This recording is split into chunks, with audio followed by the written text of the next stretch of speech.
Olá a todos que me acompanham aqui pelo YouTube, está começando mais um Bom Dia Mercado, iniciando mais um mês de trabalho, mês de outubro de 2021. Como passou rápido o mês de setembro, hein? Puta merda. Mais um mês aqui no YouTube com vocês, o Bom Dia Mercado já vai chegando a 4 anos de existência, né? Provavelmente já deve ter passado de uns 1.500, 2.000 episódios, não sei, não tenho certeza. Mas eu queria agradecer a companhia de vocês. Se você não é inscrito ainda, convido você a se inscrever neste canal sobre trade esportivo. Esse aqui é o meu planejamento pessoal de trabalho que eu compartilho com o intuito de ajudar vocês de alguma maneira, mas que não é de maneira nenhuma, em hipótese alguma, dica de entrada, palpite de futebol, tá bom? Não é. O último vídeo que eu gravei foi domingo, acho que dia 31. Hoje eu tô gravando esse vídeo no dia 1º, é minha folga. Segunda-feira, toda segunda-feira eu não trabalho.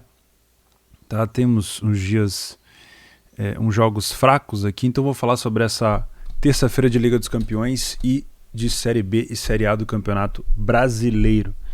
Beleza? Bom, da lista que a gente tinha, da lista não, né? Do que a gente tinha planejado, da lista de jogos que eu planejei para trabalhar, eu não tive leitura para back em quase nenhum deles, nem na Inter, nem no Rangers, nem no Napoli. No Rangers, me apresentou até um padrão de superioridade, não é que não tenha tido. Tá? Deixa eu pegar aqui, ó. No Rangers tinha um padrão de superioridade, eu estive dentro da posição por alguns minutos, porém nesse escanteio aqui do Motherwell, que foi uma melhora do time, eu fechei a posição. Felizmente eu não compro bola parada, senão eu teria tomado este primeiro gol do Rangers aqui, que aconteceu aos 13 minutos. E depois eu acabei não voltando para a posição, e o Rangers virou lá no finalzinho do primeiro tempo, aos 43 aos 46, e depois goleou o time do Motherwell, que eu não peguei esse back. O Salernitana contra o Napoli não deu padrão. Para mim, sinceramente, havia uma posse de bola do Napoli, mas o Napoli sentindo muita falta do Osimhen, né, jogador importantíssimo e goleador do Napoli. E acabei ficando de fora desse jogo. O time da Salernitana só falta qualidade. Tem carisma, tem torcida, tem garra, mas infelizmente qualidade tá difícil de encontrar. E o jogo da Inter, eu acho que até apresentou um padrão, não no início.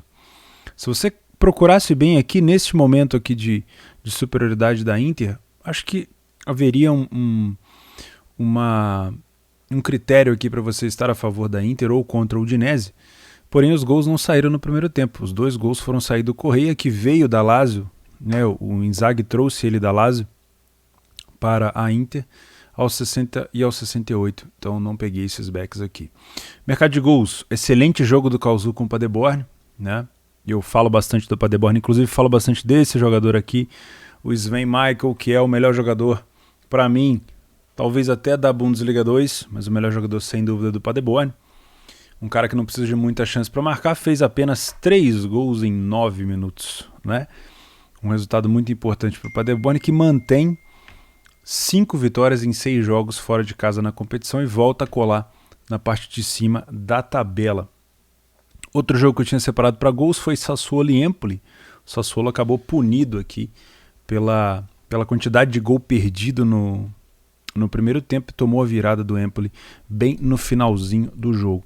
E também tinha Gladbach e Bochum, um jogo com uma expectativa boa, porque o Gladbach vinha de um 5-0 para cima do Bayern de Munique. Começou o jogo muito bem, voando. Na minha opinião, dava para ter pego esse primeiro gol aqui do Play A, mas talvez fosse muito mais para um Leia ao Bochum do que propriamente para um Beck Mönchengladbach, né? Porque houve um ataque perigoso do Bochum antes, então você teria que fechar e abrir a posição novamente. E depois o Bochum, o Gladbach acabou abdicando um pouco de jogar, para quem estava na goleada foi um pouco mais frustrante. Deu para pegar essa falta aqui do Bochum aos 86, um gol de falta. A odd do Gladbach 0-1, né? Então eu tinha pego 0-1 aqui e quase, por muito pouco, esse empate do Bochum não entra com essa odd a 1-0-1. Teve um lance de perigo aos 93, que foi muito perigoso mesmo. Mas o Gladbach acabou vencendo aqui esse jogo. Acho que foi isso. Né? Possível correção de preço. Não houve correção de preço no São Paulo. São Paulo começou muito bem o jogo. Já o Sassuolo, aqui foi mais, talvez nítido, uma possível tentativa do mercado de corrigir. Né? Mas acabou que foi um final de semana, digamos assim, bem mais tranquilo para gols do que tinha sido ao longo da semana. Bom, vamos falar para frente, né? Vamos para frente. Dia 2/11. Meu Deus, como passa rápido. Deixa eu apagar esses jogos aqui. Vamos falar então de Liga dos Campeões inicialmente. Vou deletar os jogos finalizados. Aqui tá tendo um Braga 2-0 Portimonense, 0-0 Bolonha e Cagliari. A situação do Cagliari não tá boa. Vamos lá. Deixa eu minimizar isso aqui. Esses jogos da Champions desse dia 2 e do dia 3, essa semana, são jogos espelhados. O que quer dizer isso? Os times que jogaram em casa agora vão jogar fora contra o mesmo adversário. Isso facilita um pouco a nossa análise, né? Pelo menos para minha forma de trabalho ajuda bastante. Nós temos... Eu vou pela ordem de horário, acho que facilita mais. Se bem que pelo grupo também ajudaria bastante, né? Eu vou tentar ir pelo grupo. Deixa eu ver se eu consigo lembrar. Primeiro a gente tem aqui no grupo o Bayern de Munique contra o Benfica. Esse primeiro jogo ficou enrolado até os 70 minutos, 60 minutos lá no Estádio da Luz, até que o Bayern fez o primeiro gol de falta com o Sané, um golaço. O Sané, que na minha opinião joga muito, e acabou abrindo essa goleada do Bayern, e aí o Bayern acabou vencendo o time do Benfica por 4-0, tá? Aí a gente tem que levar em consideração a situação do grupo. Na minha opinião, não tem muito porque o Bayern ter tanta necessidade assim. Obviamente o Bayern vem de um pau que ele tomou pro Gladbach, depois utilizou ali o União Berlim para pagar o pato, devolveu 5 gols, né, 5-2, e joga contra um Benfica que vem mordido, obviamente, mas o Benfica também tem que ser um pouco cauteloso pensando na classificação, né? O Barcelona não jogou bem contra o Kiev, aliás, o Kiev não quis jogar, né, praticamente. Então o Barcelona teve um pouco de facilidade e acabou vencendo o jogo. O jogo da volta, o Kiev não tem escolha. Provavelmente o Kiev vai para cima do Barcelona e pode até arrancar ponto do Barcelona. Sim, senhor. Então o Benfica tem que jogar um pouco com o regulamento debaixo do braço. Se for para cima do Bayern de novo,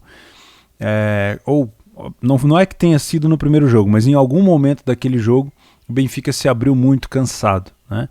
Se for para cima do Bayern desajeitado, vai acabar levando mais gols aqui e obviamente pode se prejudicar em relação à classificação. Pensando numa classificação, eu vejo o Benfica tendo uma ideia de tentar segurar um pouco mais esse jogo, não deixar o Bayern impor aquele ímpeto todo, tá? Eu não consigo ver o Benfica vindo desse jogo aqui pensando em vitória, se expondo, jogando com linha alta, porque se fizer isso, por mais que talvez isso seja o correto, porque não se pode escolher adversário, etc., talvez aqui o Benfica acabe se complicando. Então eu imagino que o Benfica venha para tentar um empate. Não sei se eu estou falando besteira, você que é benfiquista pode me ajudar aqui. Mas pensando numa classificação, chegar a 5 pontos aqui e imaginar que o Kiev pode dificultar a vida do Barcelona seria muito bom, até porque o Benfica ainda joga com o Kiev em casa e joga com o Barcelona no Camp Nou, né? Então, no caso, se fizesse 1 ponto contra o Bayern, vamos supor que o Benfica some mais 3 pontos contra o time do Kiev, já iria a 8. E aí você tem um confronto com o Barcelona podendo jogar por um empate, né? Imaginando, obviamente, que o Barcelona também, quando for na Alemanha, deva perder para o Bayern, tá? Então, estou pensando nisso. Por quê? Pensando que o Benfica pode tentar dar uma segurada no jogo, a gente tem um Bayern podendo ter um padrão de back.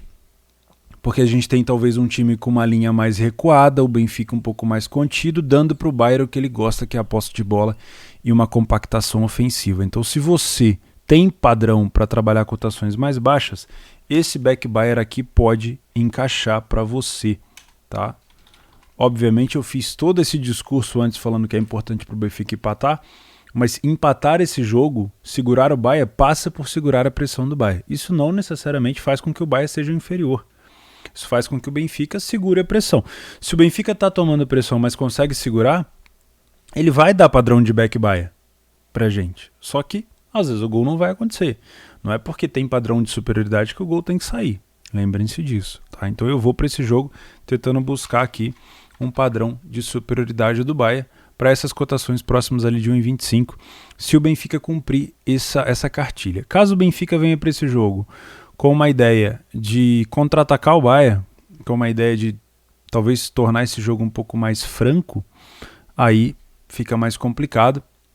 o match odds, talvez um mercado de goleada para quem tem um método mais ousado ou para quem trabalha mercado de gol seja mais interessante. Tá? O outro jogo do grupo, obviamente, é Dinamo de Kiev e Barcelona. Aqui o Barcelona 1,70. Lembrando, o primeiro jogo entre eles lá no Camp Nou foi 1-0 para o Barcelona. O Kiev praticamente não jogou. O Barcelona até tentou se complicar, mas o Kiev não jogou, praticamente não passou muito do meio campo. Quando passava não levava tanto perigo.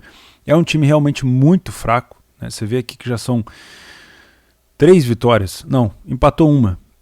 Ele conseguiu empatar 0-0 com o Benfica no primeiro jogo, é verdade. E por pouco não venceu, teve um gol anulado no finalzinho. Então tomou essa pecada para o Bayern, tomou um gol do Barcelona e ainda não tomou gol do Benfica.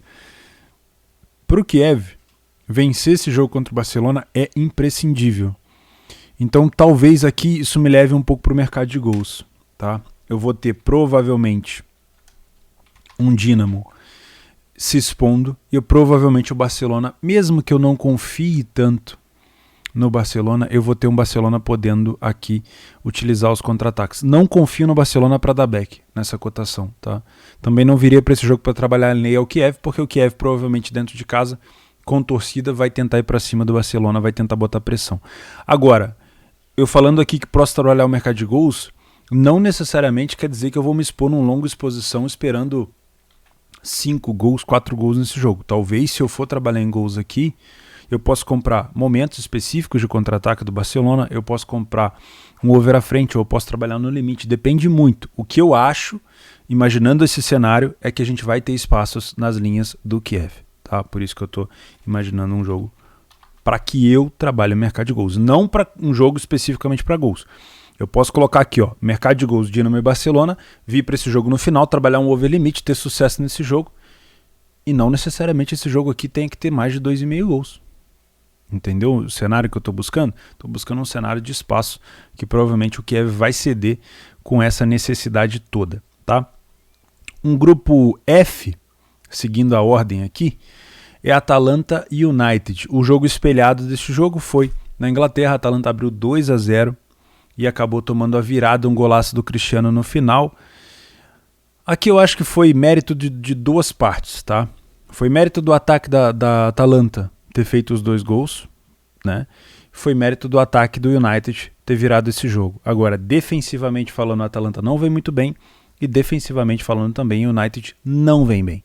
O United venceu o clássico com o Tottenham, deu uma respirada, principalmente o Solskjaer, mas eu ainda não confio nesse treinador. A Atalanta começou muito bem, teve um empate fora de casa com o Villarreal, venceu o Young Boys em casa, tinha 2-0 para cima do United, e assumindo a liderança isolada do grupo, acabou tomando a virada. Então a Atalanta agora já tem que pensar na vitória aqui, né? O United nem se fala. Então eu também acho que a gente pode ficar de olho aqui no mercado para gols, pensando e levando em consideração isso daqui, ó. A Atalanta já fez 5 gols em 3 jogos e tomou 5 gols em 3 jogos. O United fez 6 e tomou 5. É um time que defende muito mal o United. E a Atalanta em casa com o apoio da torcida provavelmente deve achar seus gols aqui também. Pode ser um jogo para match odds? Pode. Não acho que seja ruim, extremamente ruim buscar match odds aqui não.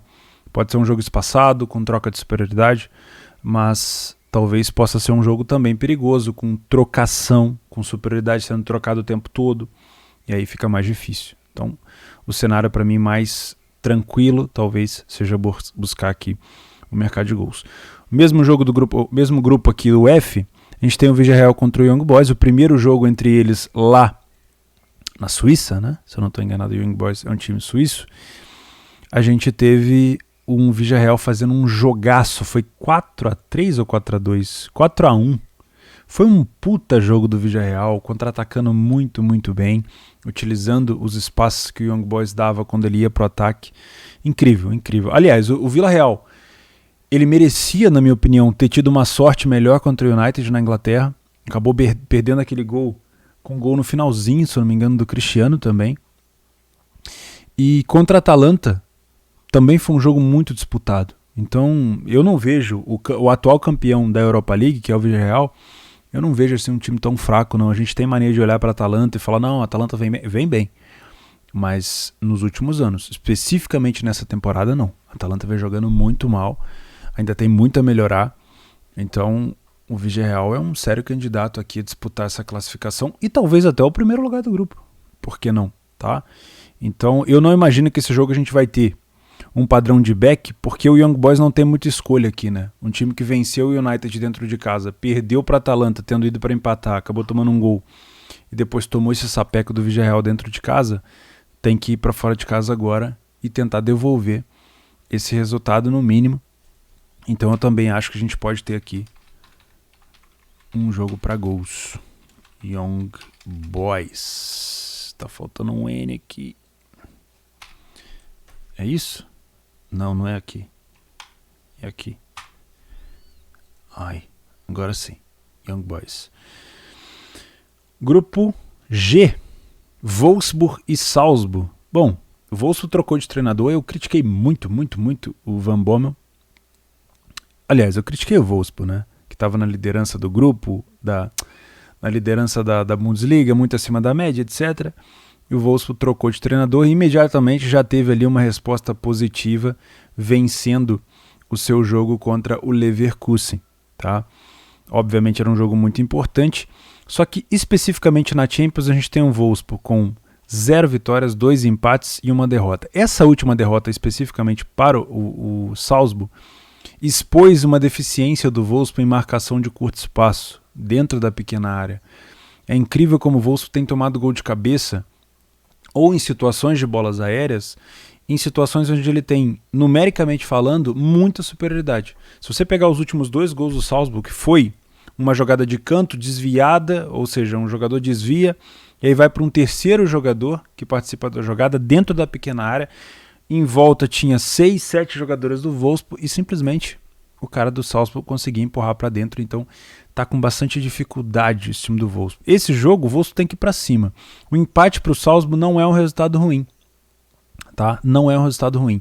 Então eu tô com um pouco de receio, tô para pular esse jogo aqui. Pode até ser um jogo interessante para match odds, mas eu provavelmente devo pular esse jogo, porque tá me parecendo uma leitura mais difícil.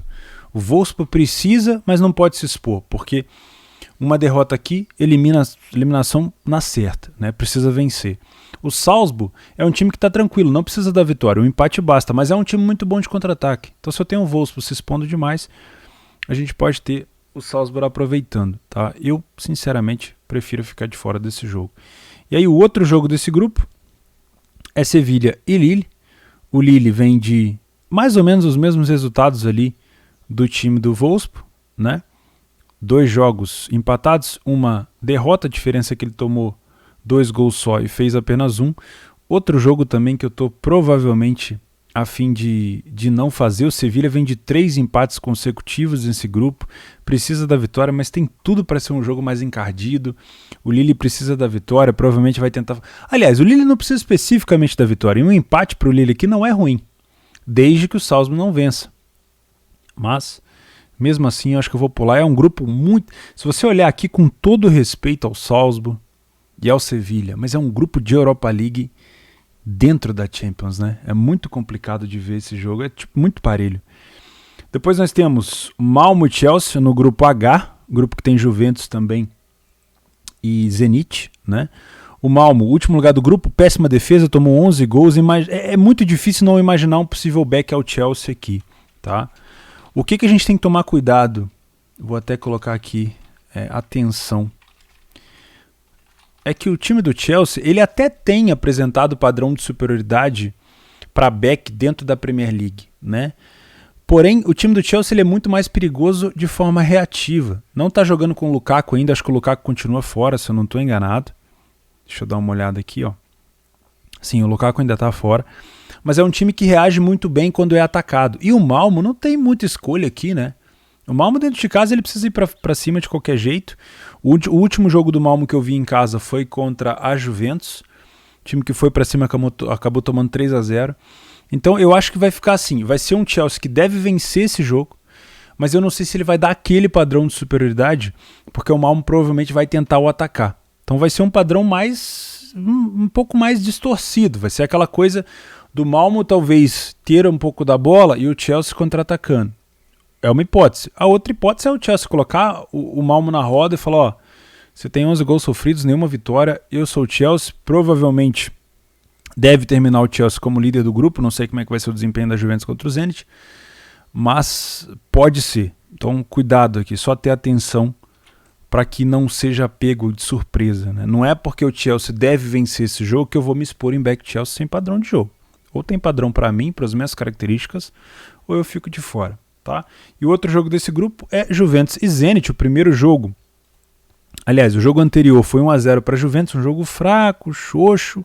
Sinceramente, eu achei que o Zenit iria apresentar um pouco mais. O Zenit, que é um time que em casa joga muita bola, vai para cima de qualquer um. Contra a Juventus, tentou fazer um jogo um pouco mais cadenciado, tentando focar ali talvez em ganhar por uma bola, e quem acabou ganhando por uma bola foi a Juventus. A Juventus não vem bem, tá? Apesar das 3 vitórias em casa, a Juventus no campeonato italiano não vem bem, principalmente defensivamente nos últimos jogos. Se eu não me engano, são 3 jogos sem vitória já. Deixa eu dar uma olhada aqui, ó. Empate com a Inter, derrota para o Sassuolo e derrota para o Verona. Sassuolo e Verona são do bloco do meio ali da tabela do italiano, tá? E já o Zenit, se eu não estou enganado aqui, ó, vem de uma vitória expressiva para cima do vice-líder lá do campeonato russo. Depois vem de um 7-1 para cima do Spartak, né? Então, ou seja, venceu 2 adversários direto ali no russo. É líder do campeonato, deve ser campeão aqui no campeonato russo. Cara, eu tô com muito pé atrás na Juventus para trazer essa Juventus para um back, tá? Acho que a Juventus é um time que poderia se complicar, mas vai depender muito do comportamento do Zenit. Se o Zenit entrar do jeito que entrou na Rússia contra a Juventus, cadenciada, estranho, é muito difícil fazer alguma coisa aqui. Aliás, nem para back Juventus vai servir. Agora, se o Zenit entrar como jogou contra o Malmo, como tentou jogar talvez contra o Chelsea, beleza. Aí pode ser que a gente tenha alguma coisa aqui. Mas eu vou ficar de fora desse jogo, com todo o respeito. Tá? Acho que a correção de preço da Juventus, só se o Zenit começar muito bem com sequência, talvez seja mais complicado, porque o mercado acredita muito na Juve. Acho que eu falei de tudo, né? Acho que eu falei de tudo, se eu não estou enganado. Muito difícil esse jogo da Juventus aqui. A necessidade é toda do Zenit, tem que ir para cima. A Juventus, se fizer um gol, ela pode ficar reservada em se defender. Vai ser complicado. Bom, para fechar o dia, Série B, temos o Chavante contra o Avaí. Eu não tenho feito jogos do Brasil de Pelotas para evitar toda aquela confusão, apesar de eu achar que talvez não tenha nada de especulação ali, enfim, de suspeita de manipulação de resultado. Esse jogo talvez seja muito mais importante para o Avaí, porque é muito difícil o Brasil de Pelotas escapar do que está acontecendo com ele. Mas a verdade é que nos últimos jogos, o Brasil de Pelotas tem mostrado algum tipo de reação, né? Pelo menos em casa. Olha aqui, ó. Uma vitória contra o Operário, um empate com o Vila Nova e uma vitória para cima do Náutico. Expressiva essa vitória, né? E o Avaí vem especificamente de uma derrota para o Operário. Aqui os outros 2 jogos a gente não pode contar porque era de outro campeonato, e uma vitória para cima do Cruzeiro. Como visitante, 2 derrotas seguidas. Eu sou muito leigo para falar de Série B, muito leigo. Aqui outro jogo que eu não tenho quase que nenhum conhecimento. A gente tem um Vitória dentro de casa com apenas 4 vitórias, e o CSA, excelente visitante o CSA, hein? Bom jogo para o Match Odds aqui. Para quem gosta de trabalhar Match Odds, não leia a pior equipe em campo. Pode ser bom. Remo e Londrina. A situação do Londrina também é complicada, precisa vencer. O time do Remo vem de uma vitória importantíssima para cima do Cruzeiro, que obviamente afasta o Remo do perigo do rebaixamento e coloca o Cruzeiro lá. Mas chance de subida nenhum dos dois, né? Aqui é confronto mais... Aqui importa muito mais pro Londrina do que pro Remo. O Remo já tá bem de boa ali no meio da tabela. Brusque e Náutico. Brusque tem o artilheiro da competição. Vai pegar o Náutico, que vinha numa boa fase no início, deu uma caída. O primeiro jogo foi 1-1 entre eles. O Brusque dentro de casa vem de uma derrota pro Vila Nova, e o Náutico fora de casa, 2 vitórias nos últimos 6 jogos. Difícil, hein? Difícil. Goiás e Ponte Preta. Goiás, se eu não me engano, é um dos melhores mandantes, continua sendo um dos melhores mandantes, e a Ponte Preta é uma das piores visitantes. Tem cara de Beck Goiás aqui, né? Ou de um Lei Ponte. Tem cara. Que hora que é esse jogo? 21h30. Goiás e Ponte Preta. Se der leitura pra mim, eu vou tentar trabalhar um layer per equipe em campo aqui. Apesar de, como eu falei pra vocês, eu ter pouco conhecimento de Série B. E na Série A, um único jogo isolado, a gente tem Atlético Paranaense e Flamengo. Um replay agora da semifinal da Copa do Brasil, onde o Flamengo acabou eliminado, o jogo da volta. O CAP do Campeonato Brasileiro é outra equipe comparado às Copas, a Sul-Americana e a Copa do Brasil. É outro tipo de jogo, né? O Flamengo vem de uma sobrevida com a vitória para cima do Galo, protocolar, precisava da vitória. O Atlético vem de péssimos resultados em casa, perdeu para o Bahia, quer ver? Perdeu para o Bahia, perdeu para o Fluminense, perdeu para o Santos. Não vem jogando bem no Brasileiro, vem totalmente desinteressado do Brasileiro. E eu vou dizer, se não fosse o acúmulo de pontos do CAP, ele brigaria para não cair, né? E o Valentim, se eu não me engano, venceu 1 ou 2 jogos só depois que chegou ao time do CAP. Nas Copas, tá muito bem. Agora no Brasileirão, tá complicado, né? O Flamengo vinha muito pressionado. Como visitante, vem de uma vitória para cima do Fortaleza e uma derrota, entre aspas, em casa para o Fluminense, que foi um jogo com o mando do Fluminense no Maracanã.